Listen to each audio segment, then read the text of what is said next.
नमस्कार। आप इनफोकस के साथ हैं। मैं हूं राहुल श्रीवास्तव। आज आपको बताएंगे सालों से चल रही कांग्रेस की कश्मकश के चलते उठते कई तमाम स्वर और एक उभरते ट्रेंड के बारे में। कहते हैं more the Congress tries to change more it remains the same. लेकिन कांग्रेस वॉचर्स कहते हैं कि फैसला फर्स्ट फैमिली करेगी, जल्द आ सकता है। लेकिन कांग्रेस में एक बड़े बदलाव के लक्षण दिख रहे हैं। फिलहाल जो दिख रहा है वो एक समय की बीजेपी की अटल अडवाणी जोड़ी की तरह ही दिखता है।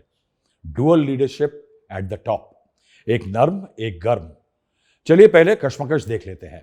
नेता प्रतिपक्ष यानी leader of opposition Rahul Gandhi पिछले दिनों इंटरकॉन्टिनेंटल बैलिस्टिक मिसाइल दागते दिखे। देश में रहते हुए कोई नेता अगर सरकार पर हमले करता है या विपक्ष पर तो उसको गोले दागना कहते हैं।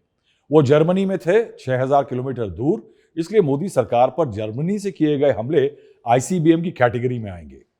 बर्लिन के हर्टी स्कूल में अपने संबोधन के दौरान राहुल गांधी ने भाजपा पर भारत के संस्थानों पर व्यवस्थित रूप से नियंत्रण करने का आरोप लगाया। There is a wholesale capture of our institutional framework. When you look at our intelligence agencies, you look at the CBI, you look at the ED, they've been weaponized. Look at the number of cases that the ED and the CBI have against BJP people. You'll find the answer zero, right?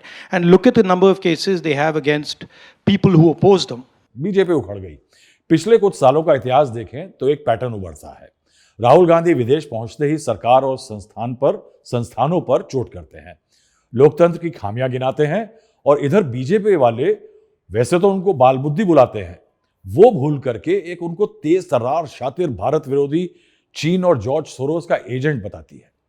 गौरतलब बात यह है कि राहुल गांधी का यह formula भी पाकिस्तान के परमाणु बम की तरह से है, यानी बाहर से इंपोर्ट किया हुआ ये कि 2014 में सत्ता में आने के बाद प्रधानमंत्री मोदी ने कांग्रेस और विपक्ष की खामियां और उनकी हार क्यों हुई, इन कारणों का विदेश दौरों में गिनती गिनानी शुरू करी।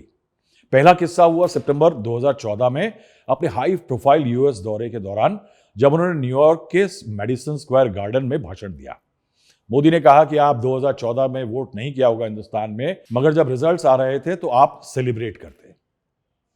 उसके बाद टोरंटो कनाडा में अप्रैल 2015 में इंडियन डायस्पोरा को एड्रेस करते हुए उन्होंने कहा कि जिनको गंदगी करनी थी गंदगी करके चले गए, हम सफाई कर रहे हैं। शंघाई में चीन में 2015 में मई 16 ऐसा ही कुछ हुआ। सियोल साउथ कोरिया में मई 2015 में प्रधानमंत्री ने कहा कि एक समय था जब हिंदुस्तान के लोग फील करते थे कि उन्होंने कोई गलती कर दी है कि वो हिंदुस्तान में जन्म लिया है। अब यहां दो चीजें हुई। मोदी को बदलती जियोपॉलिटिक्स ने दुनिया का चहेता बना दिया। हिंदुस्तान दुनिया का सबसे बड़ा बाजार है और ये उसकी हनक का कारण बना। नरेंद्र मोदी के पास एक ग्लोबल स्ट्रैटेजी भी थी। विदेश दौरों के दौरान मोदी के स्वागत की क्वालिटी बेहतरीन हो गई। उस पर बीजेपी ने हर विजिटिंग कंट्री में इंडियन डायस्पोरा के साथ ग्रैंड स्केल की इंटरैक्शंस करवाई नरेंद्र मोदी की। कांग्रेस को काफी समय के बाद जाकर के इस रणनीति की वैल्यू समझ आई। विदेश दौरे विजिबिलिटी और इन्फ्लुएंस बढ़ाते हैं और डायस्पोरा के साथ होने से डोमेस्टिक वोट पर असर पड़ता है। राहुल गांधी को सलाह मिली कि कमर कसिए और विदेश में कांग्रेस की बात रखिए, अपने आप को विजिबल बनाइए। शुरुआत हुई अमेरिका के दौरे से। Thank you. पूरे दौरे की मैपिंग और मुलाकातों का ग्राउंड वर्क किया उस समय युवा कांग्रेस नेता मिलिंद देवड़ा ने। प्लान था राहुल गांधी को ग्लोबल ऑडियंस के सामने रीपैकेज करना। कारण था लगातार हो रही कांग्रेस की चुनावों में हार। ब्रांडिंग चाहिए। Love you. देखिए शुरुआत से कि पहले 2017 में क्या हुआ। 5 राज्यों में चुनाव हुए। फरवरी मार्च 2017 में उत्तर प्रदेश बीजेपी जीत गई, कांग्रेस कहीं नहीं थी। उत्तराखंड कांग्रेस हार गई, बीजेपी जीत गई। गोवा में कांग्रेस सबसे बड़ी पार्टी थी मगर सरकार बीजेपी की बनी। मणिपुर में Congress was the largest party मगर बीजेपी ने कोalition सरकार बना दी। कांग्रेस सिर्फ जीती पंजाब। 2017 में ही राहुल गांधी इस सब हार के बाद यूनाइटेड स्टेट्स गए सितंबर 11 से 25 2017। वहां पे वो बर्कले में उन्होंने इंटरेक्शन हुआ। नॉन वायलेंस अंडर अटैक, अहिंसा की जो भारत में नीति रही है उस पर हमला हो रहा है। सरकार टॉप 100 बिजनेस कॉर्पोरेट्स को मदद कर रही है। अब वो लौट के आए इलेक्शन हुए नवंबर दिसंबर 2017 में। हिमाचल प्रदेश बीजेपी जीत गई, गुजरात बीजेपी जीत गई। राहुल गांधी उसके बाद 5 देशों के दौरे पे गए 2018 में। बहरीन जनवरी 8-9, सिंगापुर मार्च 8 से 10 2018। राहुल गांधी 3 दिन के ट्रिप पे गए सिंगापुर, मलेशिया वगैरह। मलेशिया मार्च 10 2018। उन्होंने डिमोनेटाइजेशन की खिल्ली उड़ाई। उन्होंने कहा कि ये डिसीजन जो था वो डस्टबिन में डालने लायक है। जर्मनी गए अगस्त 2018 में 22 और 23 तारीख को। वहां राहुल गांधी ने क्या कहा कि पीएम मोदी देशभक्त नहीं है, अनपेट्रियोटिक है। उसके बाद यूके गए 24-25 2018 में। वहां पे उन्होंने कहा कि आने वाले 2019 के जो चुनाव हैं वो एक आइडियोलॉजिकल बैटल होंगे। 2019 आया। राहुल गांधी ने चौकीदार चोर है कैंपेन जोर शोर से चलाया। रफाल हवाई जहाज डील में, लड़ाकू विमान डील में भ्रष्टाचार को बड़ा मुद्दा बनाया। मोदी ने पलटवार किया। उन्होंने मैं भी चौकीदार कैंपेन चला दिया। पुलवामा का आतंकी हमला हुआ, उसका बदले में बालाकोट एयर स्ट्राइक्स हुई और राहुल गांधी के कांग्रेस को दूसरी लगातार लोकसभा की शिकस्त मिली। 2022 इलेक्शन हुए फरवरी मार्च में। उत्तर प्रदेश में बीजेपी जीत गई, उत्तराखंड बीजेपी जीत गई, पंजाब में आम आदमी पार्टी जीत गई, मणिपुर में बीजेपी जीत गई, गोवा में बीजेपी जीत गई, यानी जोड़ तोड़ के सरकार बन गई। लेकिन उसके बाद राहुल गांधी गए यूके मई 19 और 24 2022। राहुल गांधी यूके में गए। वहां उन्होंने कहा कि हिंदुस्तान की जो आवाज है वो उसके ही इंस्टीट्यूशन जो है, इंस्टीट्यूशनल फ्रेमवर्क जो है उसको दबा रहे हैं। फिर इलेक्शन हुए नवंबर दिसंबर 2022 में। हिमाचल प्रदेश में कांग्रेस जीती, गुजरात बीजेपी जीत गई। उसके बाद यूनाइटेड स्टेट्स गए मई 31 2023 में। राहुल गांधी ने यूनाइटेड स्टेट्स का 10 दिनों का दौरा किया। वहां पे एक मोहब्बत की दुकान का एक इंटरेक्शन हुआ स्टैनफोर्ड में। जून 4 में वो एनआरआई वगैरह से मिले। इन तमाम आउटिंग्स में राहुल गांधी ने कहा कि सरकार एजेंसियों का मिसयूज कर रही है। ये पूरा कैंपेन था राहुल गांधी का। उसके बाद नवंबर दिसंबर में आइए 2023 में चुनाव हुए।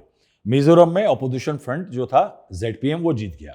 मध्य प्रदेश बीजेपी जीत गई, छत्तीसगढ़ बीजेपी जीत गई, राजस्थान बीजेपी जीत गई, तेलंगाना में कांग्रेस को जीत मिली बीआरएस के खिलाफ।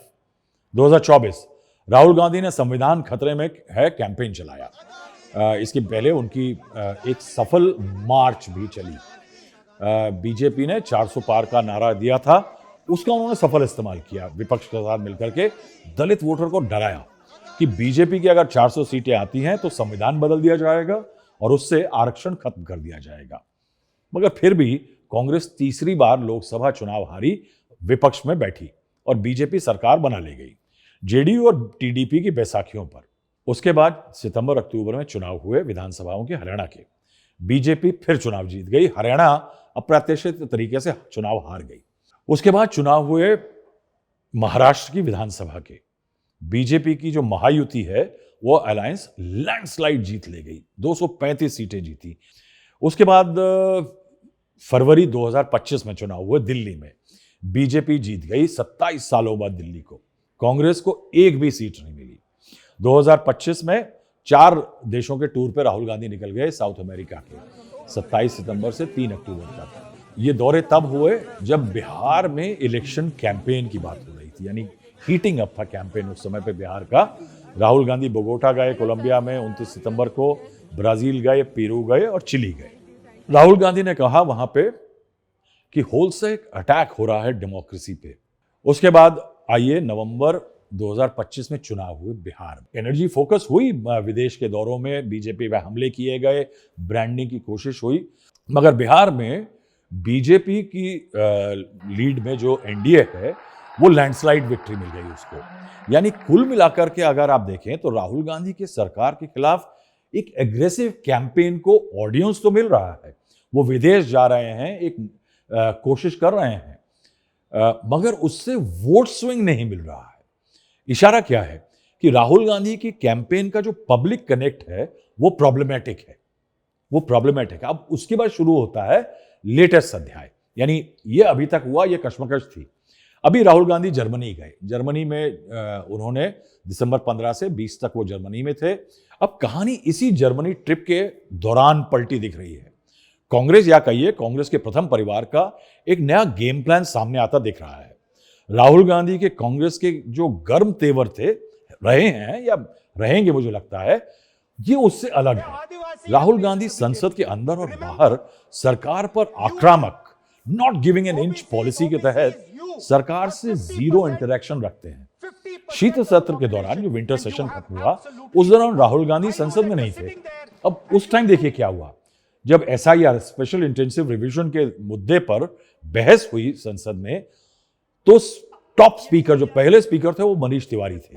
ये मनीष तिवारी एक समय पे G23 नाम के कांग्रेस के राहुल हटाओ गुट के सदस्य थे और हाशिए पे चल रहे थे। अचानक वो सामने आते हैं पहले स्पीकर के तौर पे, बढ़िया भाषण दिया था उन्होंने। और फिर आता है मनरेगा कानून खत्म कर सरकार का जी बिल।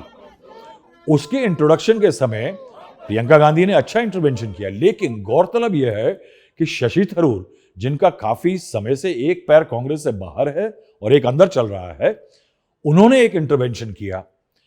और इंटरवेंशन तो किया, वो अच्छा इंटरवेंशन था, मगर कांग्रेस पार्टी ने शशि थरूर का जो ऑपरेशन सिंदूर के दौरान जो मोदी सरकार का जो डेलीगेशन गए थे उसका हिस्सा बनना था और सरकार के लिए जो बैटिंग करना था, उसको भुला दिया और अपने हैंडल से मनरेगा पे जो उनका इंटरवेंशन था जी बिल पर, उनके इंटरवेंशन को एक्स पर पोस्ट किया।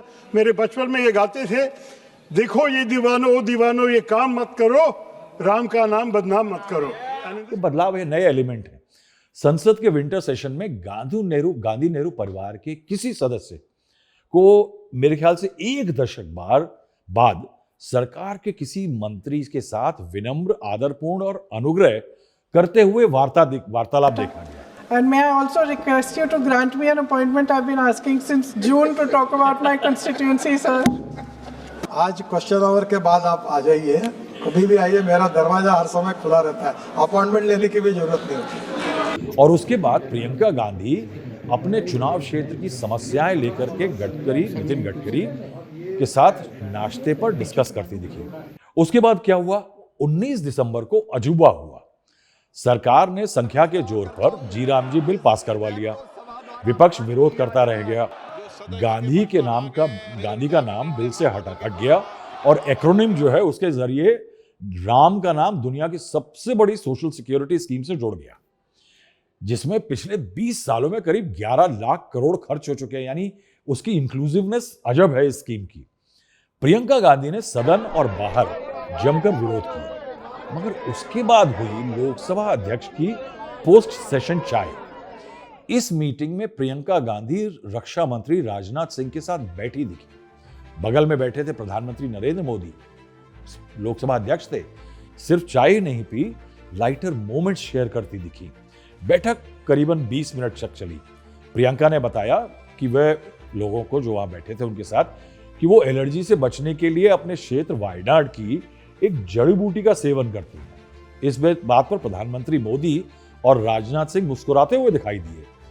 प्रियंका ने उसी मीटिंग के दौरान प्रधानमंत्री मोदी की जो इथोपिया, जॉर्डन और ओमान की यात्राएं हुई थी, उनके बारे में पूछा और प्रधानमंत्री मोदी ने जवाब दिया कि यात्राएं अच्छी रहीं।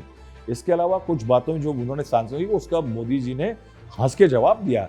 ये इंटरैक्शन जो है, ये एक क्रिटिकल कोडैक मोमेंट बना, यानी कुछ बदला था। और वो बदलाव था प्रियंका गांधी का एक नए लीड रोल में सामने आना। प्रियंका गांधी ने पिछले साल दिसंबर में संसद में अपनी पहली हाजिरी लगाई थी। एक डिबेट के तौर पे बहस थी संविधान पर। प्रियंका गांधी ने तर्ज कसे मगर मिठास से। शायद समझ नहीं पाए हैं कि भारत का संविधान संघ का विधान नहीं है। उसके बाद एक साल लगा, मगर ये कहा जा सकता है कि 2025 के विंटर सेशन शीत सत्र पर प्रियंका गांधी ने एक बहुत भारी छाप छोड़ दी। वंदे मातरम की बहस में उनका यह बयान वायरल हुआ कि नेहरू जी से जितनी भी शिकायतें हैं, जितनी भी गलतियां उन्होंने की आपके जहन में, जितनी भी गालियां देनी है, जितना भी अपमान करना है, उसकी भी एक सूची बना दीजिए। जैसे हमने 10 घंटे आज वंदे मातरम पर हमने बहस किया है ना, जितने घंटों में आपकी ये शिकायत पूरी हो जाए, माननीय सदस्य, आप शांत हो जाए और हम बहस कर लेंगे। उसके बाद आया मनरेगा बिल। पूरा फ्लोर मैनेजमेंट, सूत्र बताते हैं, प्रियंका गांधी ने किया।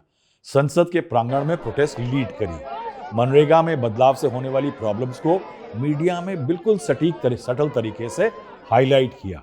गौरतलब बात यह है कि प्रियंका गांधी का कांग्रेस को स्पीकर की चाय पार्टी में रिप्रेजेंट करना यह मामूली बात नहीं है, और सरकार के साथ सत्र में उपजी कड़वाहट को कम कर देना या उसको न्यूट्रलाइज करना, यानी एक वर्किंग रिलेशनशिप क्रिएट करने की कोशिश होती दिख रही है। सूत्र कहते हैं कि इसकी सहमति पार्टी अध्यक्ष मल्लिकार्जुन खड़गे ने दी थी कि प्रियंका गांधी और सारे विपक्ष के नेता उस बैठक में जाएं। अब यह बात बिल्कुल तय है कि मल्लिकार्जुन खड़गे ऐसी परमिशन राहुल गांधी के सहमति के बिना नहीं दे सकते। तो अगर राहुल गांधी ने इसकी सहमति दे दी थी तो इससे दो इशारे मिलते हैं। एक कि कांग्रेस की आउटलाइन क्या है स्ट्रैटेजी की, राहुल के जरिए निरंतर सरकार के प्रति एक हार्ड लाइन चलाई जाए, और दूसरा प्रियंका के गांधी के जरिए एक सॉफ्ट लाइन क्रिएट करी जाए। दूसरा यह भी है कि अगर एक सॉफ्ट लाइन प्रियंका के जरिए क्रिएट की जाने वाली है तो इसके लिए प्रियंका गांधी को कांग्रेस में कोई क्रिटिकल रोल मिल सकता है। वो बिना किसी रोल असाइन हुए कितने दिन तक फंक्शन करती रहेंगी, क्या सिर्फ पार्लियामेंट में करेंगी या बाहर भी करेंगी। अब कांग्रेस के जानकार कहते हैं कि इस बदलती सोच का एक बड़ा कारण यह है, कांग्रेस में एक रियलाइजेशन आ गया है कि राहुल गांधी की जो स्ट्राइडेंट लाइन है वो लेफ्ट ओरिएंटेड है, लेफ्ट टू द सेंटर है, और उसमें सफलता नहीं मिल रही है। और उनकी टीम जो है वो, और उनकी टीम का जो ग्राउंड कनेक्ट है वो खराब है, यानी a leader is as good as his team. Bihar में राहुल गांधी और उनकी टीम ने बिहार में बेरोजगारी की जगह एसआईआर को मुद्दा बनाया, यात्रा निकाली, जबकि जमीन पे मुद्दा था ही नहीं। सी वोटर जैसे संस्थान का जो ट्रैकर है उसके अनुसार 68% लोग अनएम्प्लॉयमेंट को सबसे अहम इशू मानते थे। यानी इलेक्टोरेट की पल्स समझने में चूक हुई राहुल गांधी टीम से, इवेंचुअली राहुल गांधी से। यानी इसका मतलब क्या है कि मुद्दे जो हैं वो टॉप डाउन डिक्टेट हो रहे हैं, जबकि चुनाव issue based in an era of hyper localized election है। ये कांग्रेस के इतिहास से बिल्कुल अलग है साहब। नेहरू आइडियोलॉजिकली और Indira politically left of the centre थे, मगर पॉलिटिकल रियलिटीज उनको मालूम थी, इसलिए वो चुनाव जीतते रहे। प्रियंका गांधी का रोल इस दिशा में हो सकता है। उनका पब्लिक कनेक्ट राहुल गांधी से कहीं बेहतर है। उस कनेक्ट को ग्राउंड पर मैनेज करना, उसके लिए ह्यूमन रिसोर्स का इस्तेमाल करना और उसको बेहतर आर्टिकुलेट करना, ये प्रियंका गांधी का प्लस पॉइंट है, उनका स्ट्रॉन्ग पॉइंट है।